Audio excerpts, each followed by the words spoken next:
Et si vos tableaux de calcul n'ont pas la même structure, la même position de lignes et de colonnes, vous allez quand même pouvoir effectuer une consolidation et effectuer un regroupement en fonction des étiquettes de lignes et de colonnes.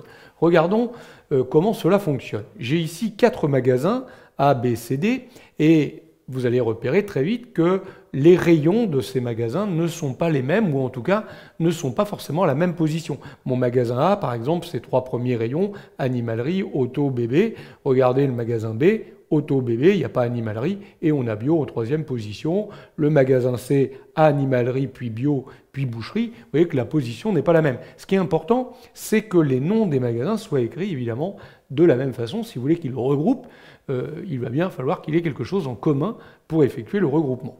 C'est pareil pour les mois. Vous avez vu là-haut, le magasin A, il était ouvert en janvier, février, mars, donc j'ai eu des chiffres d'affaires sur les 3 premiers mois. C'est valable pour mon magasin B, mais mon magasin C n'était pas ouvert en janvier. Du coup, je n'ai pas de référence à janvier, mais j'ai une référence à février et mars. Il faudra donc évidemment que le chiffre d'affaires de février ne vienne pas s'ajouter au chiffre d'affaires de janvier, mais bien au chiffre d'affaires de février. Et vous l'avez compris, que le chiffre d'affaires de chaque rayon s'ajoute bien avec celui du rayon commun.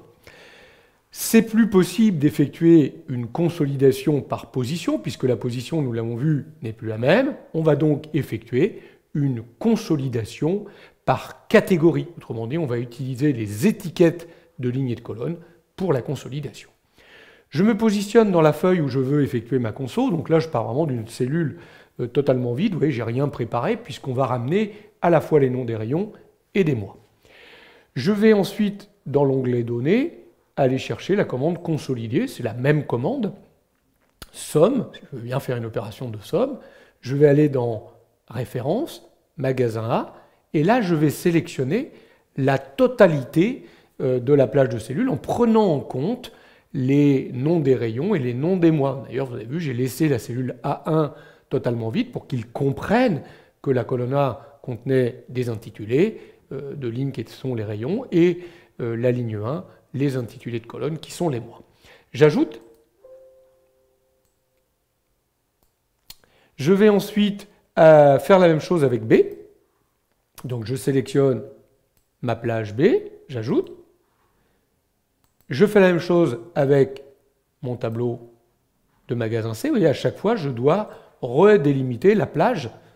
Je fais la même chose avec le magasin D, j'ajoute. Donc vous voyez que j'ai bien récupéré, je fais une somme, et j'ai bien récupéré les 4 magasins avec la plage de chacun des magasins. Je vais garder de côté la liaison aux données sources.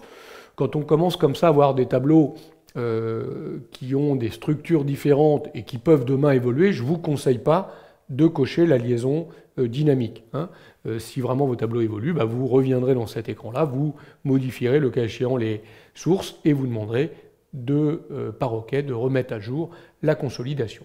Par contre, on va impérativement cocher ici ligne du haut et colonne de gauche pour lui faire comprendre qu'on utilise la colonne la plus à gauche de nos sélections pour effectuer le regroupement, c'est là où il y avait les rayons, et qu'on utilise la ligne la plus en haut, là où il y avait les mois, pour effectuer là aussi le regroupement. On aurait pu n'en prendre qu'un seul, si on avait vu par exemple les mois de janvier, février, mars sur tous les magasins, on aurait pu ne pas prendre en compte évidemment la ligne du haut. Ici, les mois sont différents, les rayons sont différents, j'ai donc coché les 2 cases, je vais valider par OK. C'est automatique, je vais juste augmenter la taille de mes colonnes. Je vous promets qu'il a bien été additionné ici, dans animalerie et dans janvier, les ventes du rayon animalerie pour le mois de janvier. 7 000 €, vérifions. Magasin A, 7 000 € en janvier. Magasin B, il n'y a pas d'animalerie. Magasin C, il y a bien de l'animalerie, mais vous voyez que ce n'est pas en janvier, c'est en février. Magasin D, il n'y a pas d'animalerie. Donc vous voyez qu'il a bien récupéré que l'animalerie du mois de janvier du magasin A. Et quand on regarde au mois de février, on a 6005, il n'y en a pas dans le magasin B.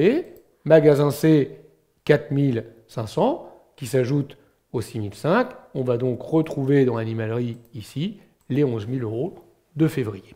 Donc vous voyez que ça fonctionne très bien. Il a regroupé en consolidant, en regroupant en fonction du nom du rayon et du nom du mois. L'orthographe, bien évidemment, est très importante. Si vous voulez que ça fonctionne, il faut impérativement que ce soit écrit de la même façon. Hein, c'est le seul moyen qu'il a pour pouvoir effectuer son regroupement.